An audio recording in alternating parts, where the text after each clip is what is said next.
with this screw removed again, I've got to get our spring in place,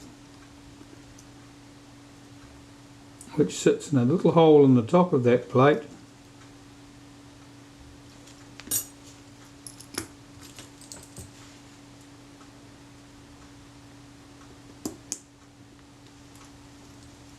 And the free end up here acts against this lever.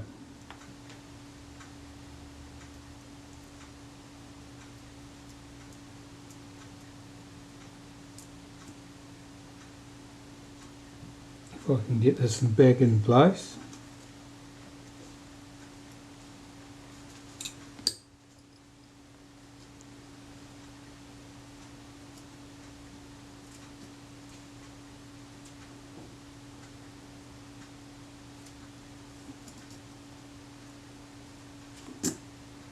That spring was just holding that back out of the way, making it awkward to get that screw started off. Make sure that that 500th of a second speed spring is back out of the way.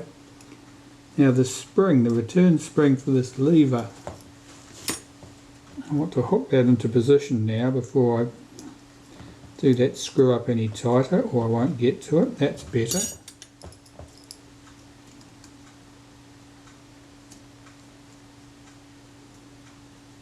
Now I've got to get the lever across a bit because it's not centred up on that screw. The screw's got a shoulder which locates the lever.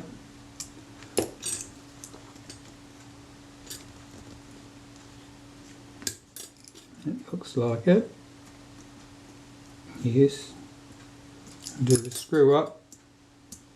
And that's got a good detent there between the two positions. That's the X and M sync. I'll put a little smear of molybdenum paste on that spring at that point where it runs over that stud on the lever. That's very good. Well, that's the bulk of that part done. I'll start putting these levers back in place. Might as well start here. This is the B lever.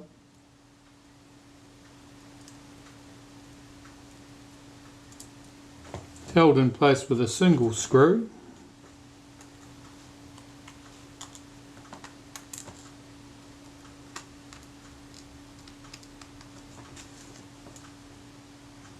And it's probably this one, which was the shorter of the two screws. I did take note of which one it was, but I've immediately forgotten. Well, it was 2 weeks ago, so it's hardly surprising.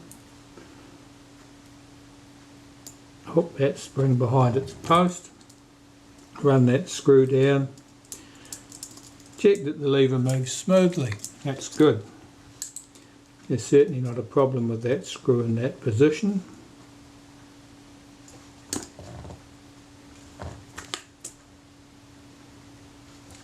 This lever next, it's got a return spring on this end.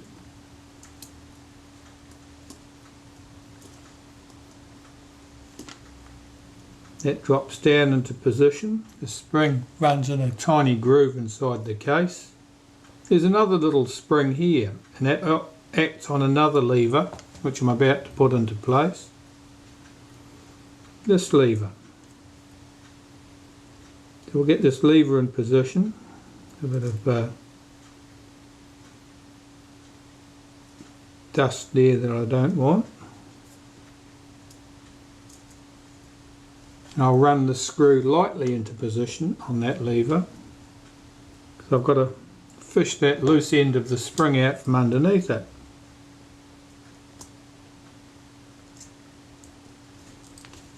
It's busy falling out of position just to annoy me.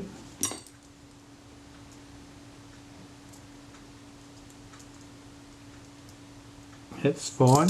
Now the spring at the moment is trapped underneath the lever here, and the loose end of this spring at this point has to come up into a slot on the edge of this lever here.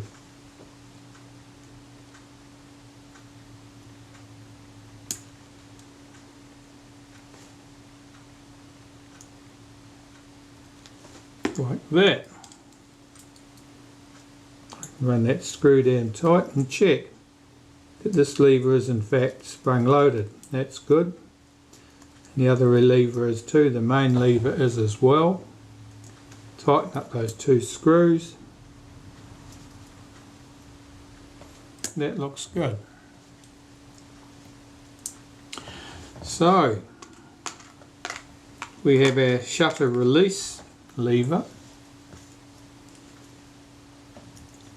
Put a tiny smear of molybdenum paste on the pivot of that.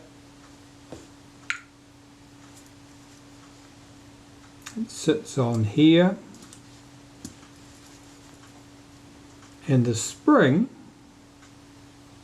just catches over the post on just underneath this B lever. There's a post that catches over. It's awkward to get at. I might have to take the B lever off just so as I've got good better access to it.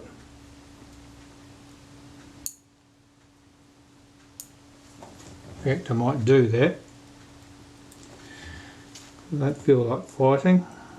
Let's take the B lever off.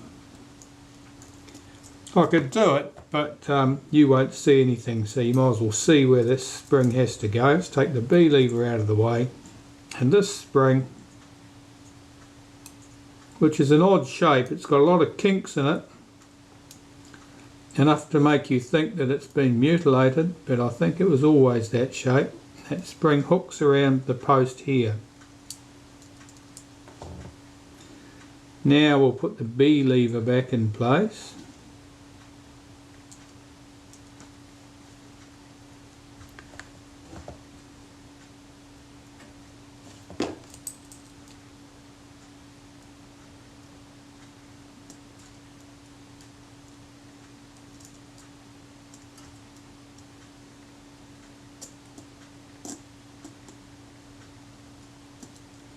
It moves smoothly, and hook its return spring back in place behind this pin or post.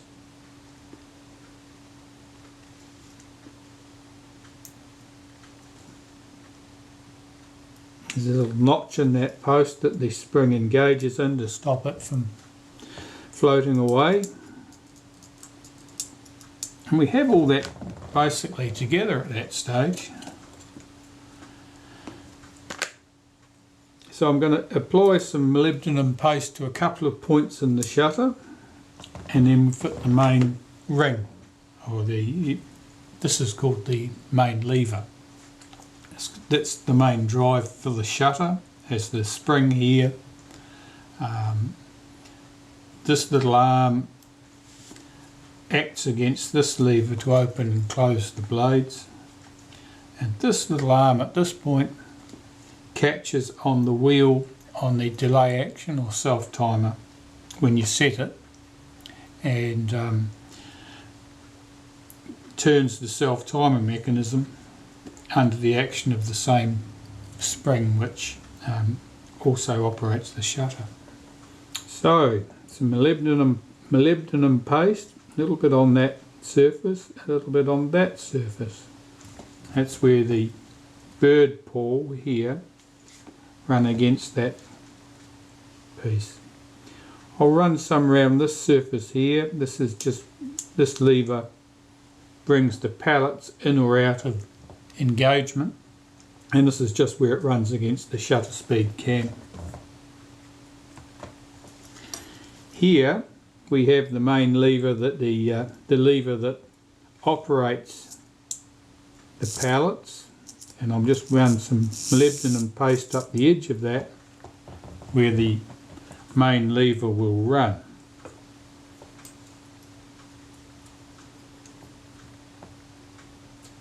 Those are the main points there.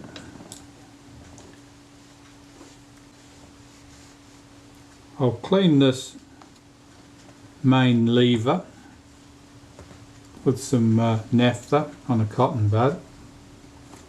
This is all very clean.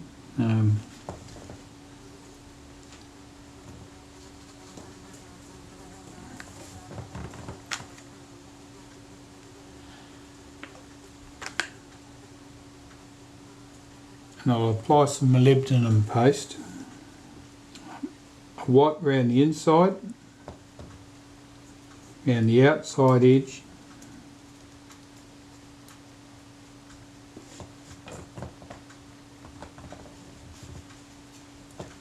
On the bird head ball, we're pretty much covered anyway with what we've done on the shutter. I'm just wiping some on the surface there. And on this little leg at the bottom, that's where the lever tracks a slot in the mechanism plate. And that slot's job is to guide that bird paw back into position. Now here, this is where the shutter latches into the cocked position. Those notches are not exceptionally sharp on their tips. I hope that's not going to cause me any problems. That might be fine as it is. To get the main lever into position, well, our spring has to fit over a post, whereabouts? Under there, under this lever in fact.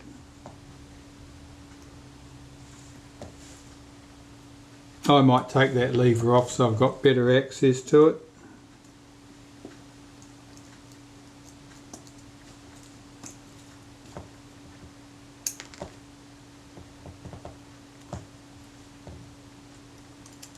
On the smaller shutters, that's certainly not a problem to get to. This one, it looks like it may be. So I'll slide the spring down underneath.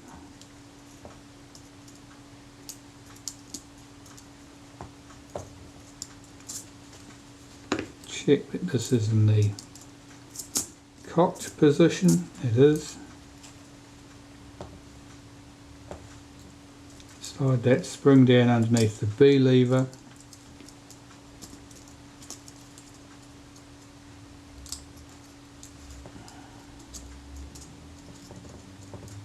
It's just got caught in the groove there in the casing. That's better. Pull the B lever back out of the way. Pull the pallets back out of the way, swing that arm back out of the way. Now what have we got? This little lever here, which couples to the self timer or delay action. That's got to come out of the way. So you only need about 3 sets of hands so that you can manipulate all these annoying little pieces all at the same time. That's it, it's in position. And the spring has to hook back over that post.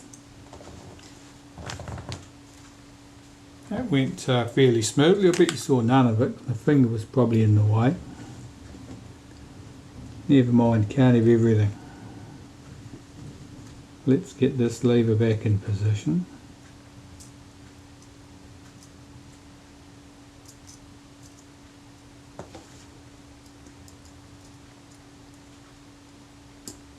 Its return spring down. It acts against the lever here, the main lever. Put this lever in place on the top and run its screw in place. I think if you're doing these shutters all the time, of course, everything becomes very familiar and automatic.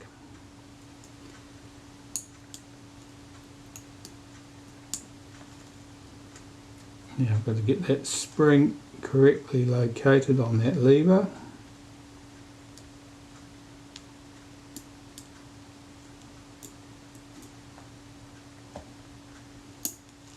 That's not playing again.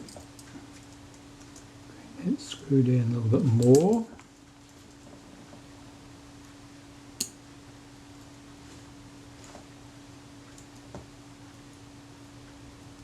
That's better.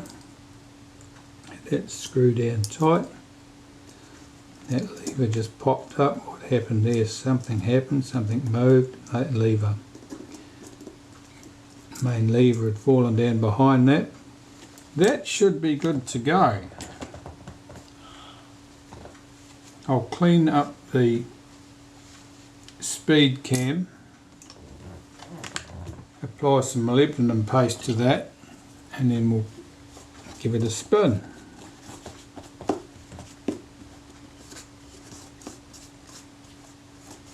The only thing I've seen that concerns me was the state of the notches in that main lever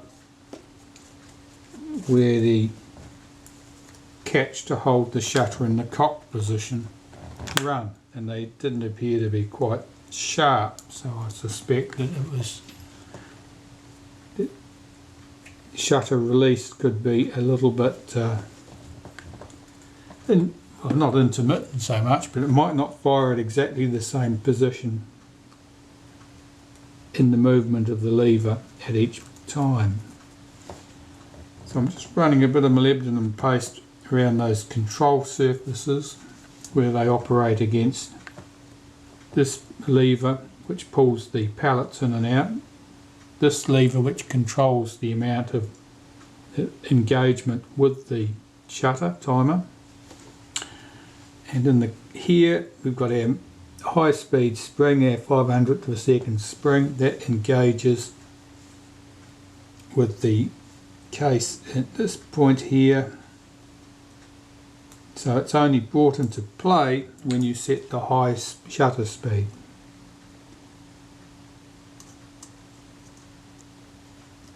That should go.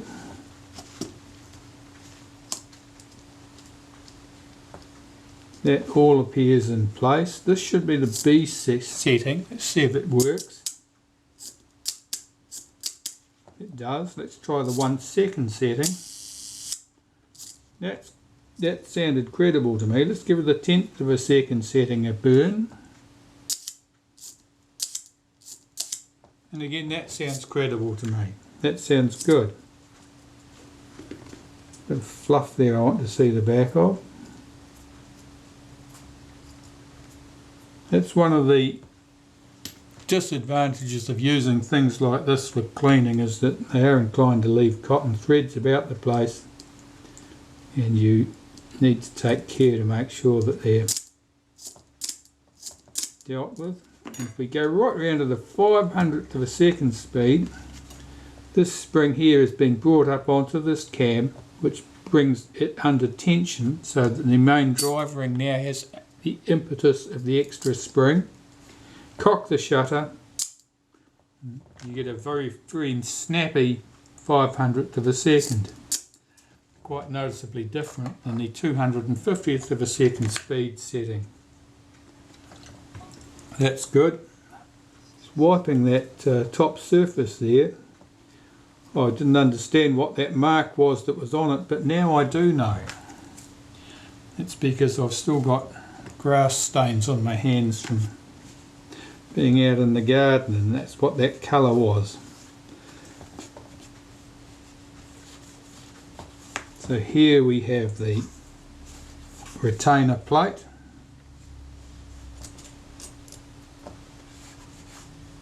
That's quite grubby. I'll clean that once we're closed, I think. This bayonet's into place.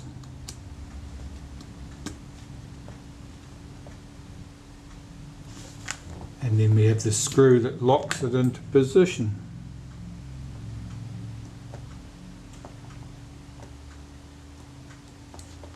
That seems a bit reluctant.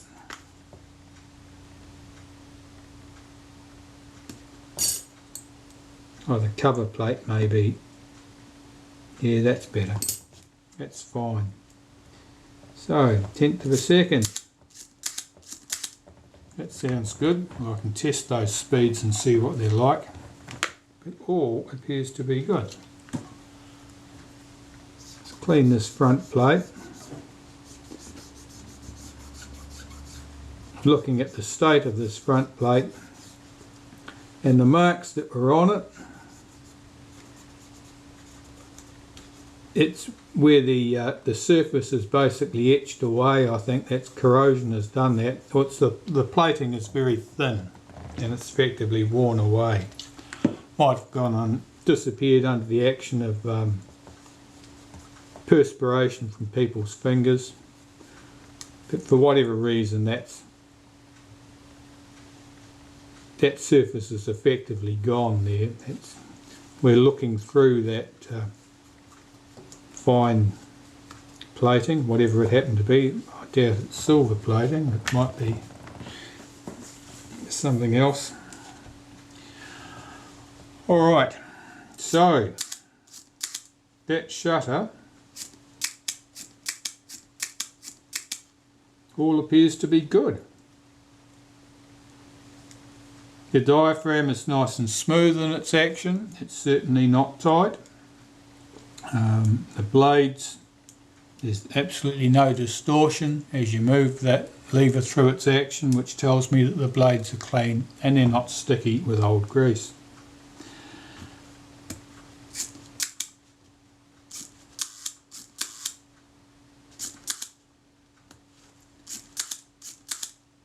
Just checking the flash sync contact works correctly.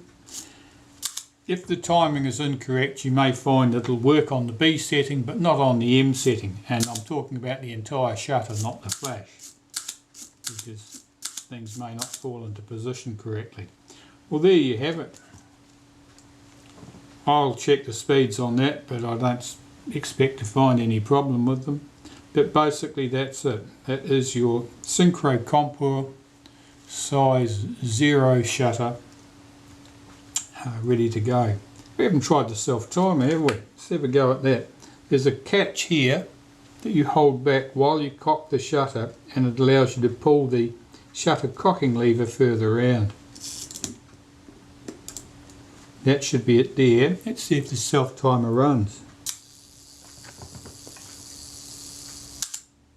Here we go.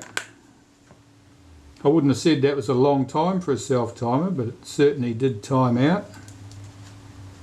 Let's try again.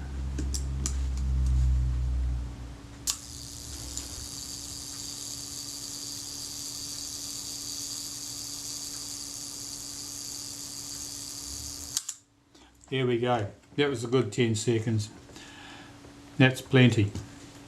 Right, shutter done. Thanks for watching. Well, I think it's time to put the lenses back into the shutter. I've been busy cleaning these. They've come up quite well with the exception of the rear group. Unfortunately, the rear group in this case looks to be two pieces of glass that are cemented together, and the balsam layer in between is obviously failing. It's discoloured and it doesn't look good at all. I'm not convinced that that's a serious enough issue that it would stop the camera performing fairly well, but certainly it would tend to give you possibly some flare if you are in a situation where there's a lot of against the light shot, so to speak, or where there was a bright light source just outside the picture area. So I'll just use a friction tool to tighten that into place.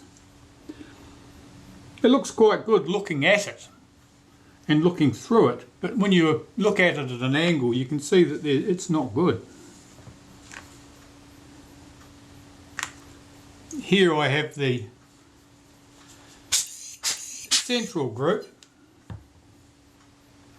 which screws into the shutter body, and of course our focus group, the front group, screws into this.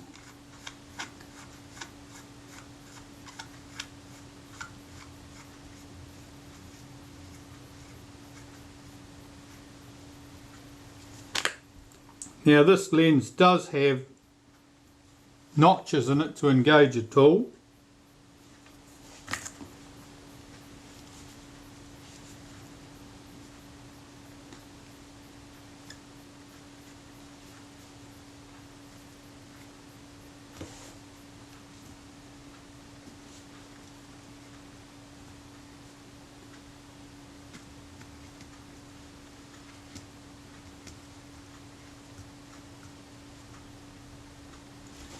I'll see what I've got. What tool do I want to use for that?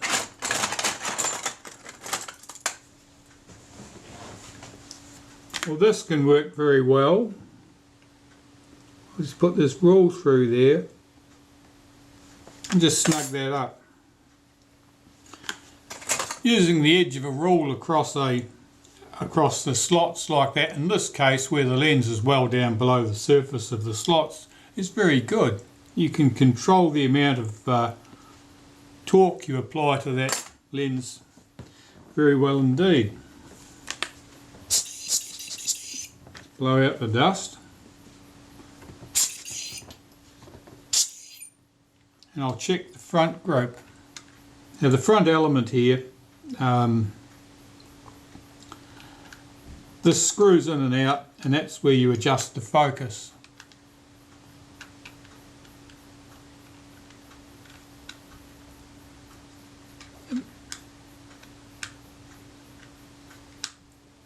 Multi-start thread, sometimes it's entertaining trying to get them to start.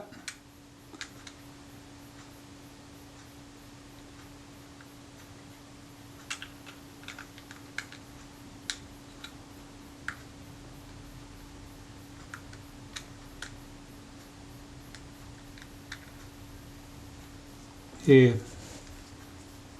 that runs in nice and smoothly now. This of course was bound up completely with the dreaded green Agfa grease. Now that's moving smoothly. So I want to apply some grease to the thread of that lens.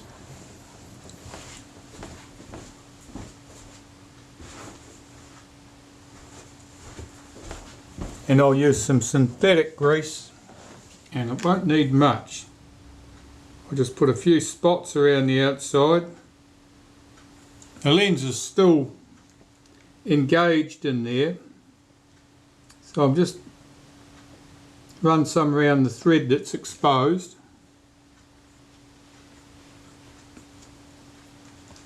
And 2 or 3 spots around the lens.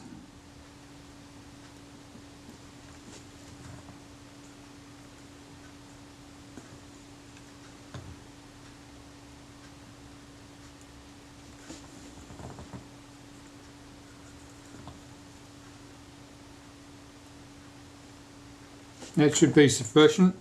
And just work the lens backwards and forwards a few times to distribute those tiny spots of grease.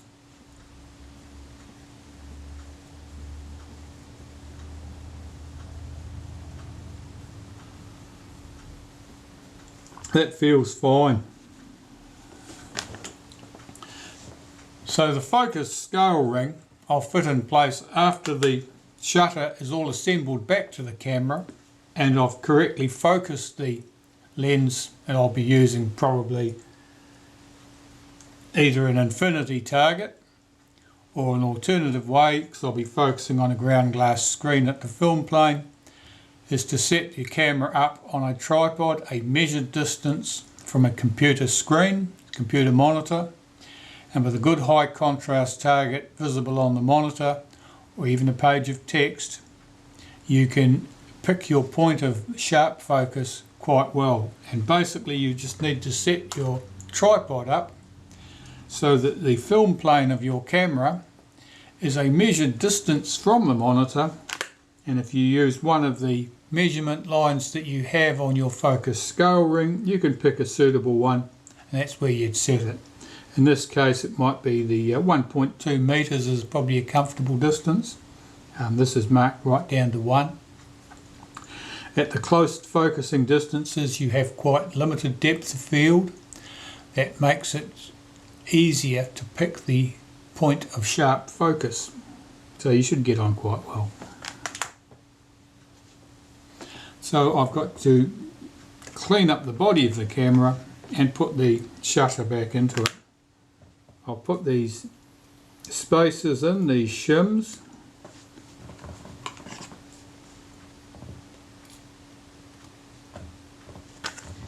And apart from having the focus scale ring put back in place, that shutter's complete. And I'll deal with the rest of the camera but I won't be doing much to this. There's not much to be done. Typically with a folder, your main task is to brush out any dust that's visible inside here. Likewise on the bellows, any dust that's visible there, make sure that's all brushed off. If there are sliding components like here, check that they appear to be clean and smooth. Watch for any signs of corrosion. Apply a spot of lubricant anywhere a shaft runs through a hole in the body where there may otherwise be friction. But yeah, I'm not expecting any great problems with this. I think this should be quite straightforward. So there's very little to be done inside the front of the camera like this. Under the top cover, well, I'll remove the knob from there, the advanced knob. What else have we got here? That's our depth of field scale here. That's cosmetic really, but I'll pull that off and clean under it. I'll check that the film advance interlock here works correctly. The interlock allows you to use the body release. And that's about it really. There's not an awful lot more to this. Folders tend to be quite simple cameras, so they're not hard to deal with. Right, well I'll deal with that, you don't need to watch.